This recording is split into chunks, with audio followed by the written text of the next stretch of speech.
সূত্রের প্রমাণ ক্লাসের আজকের পর্বে তোমাদের সবাইকে স্বাগতম। আজকে আমরা সূচকের এই সূত্রটা নিয়ে আলোচনা করব। দেখো এখানে কি বলছে যে বেজের পাওয়ারটা যদি আমাদের মাইনাস থাকে তখন এই পাওয়ারটা 1/, গুণ আকারে আসবে। অর্থাৎ দেখো এখানে পাওয়ারটা যদি আমাদের -2 থাকে তখন অ্যান্সারটা আসবে আমাদের 1/, এই বেজ আর পাওয়ারটা হবে গুণ। অর্থাৎ এখানে মাইনাস যে পাওয়ারটা বসছে আমাদের যখন সূত্র হিসাবে লিখতে পারি তখন আমরা এই 1/a² লিখতে পারি। অর্থাৎ এখানে কি করলাম, আমরা এই মাইনাসটার পরিবর্তে এই ভাগ চিহ্নটা দিচ্ছি।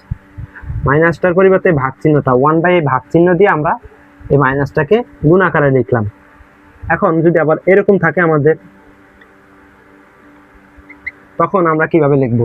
দেখো এখানে আমরা এখন যদি আবার এই আগের জায়গায় যেতে চাই তখন এটাকে আমরা এই বেসটাকে লিখব এবং এই পাওয়ারটাকে এই ভাগের পরিবর্তে আমরা দিব একটা মাইনাস আর পাওয়ারটা লিখব 2।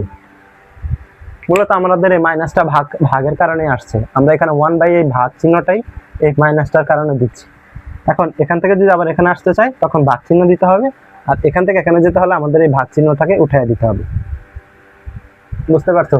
এবং এক্ষেত্রে আমাদের শর্তটা হচ্ছে এর মানটা কখনো শূন্য হবে না এবং এটা হবে বাস্তব নাম্বার, আর এই এনটা হবে আমাদের স্বাভাবিক সংখ্যা। বুঝতে পারছো? আশা করি সবাই বুঝতে পারছো। এরকম নিয়মিত তোমাদের ক্লাসগুলো পেতে আমাদের চ্যানেলটাকে লাইক, কমেন্ট, শেয়ার এবং ফলো দিয়ে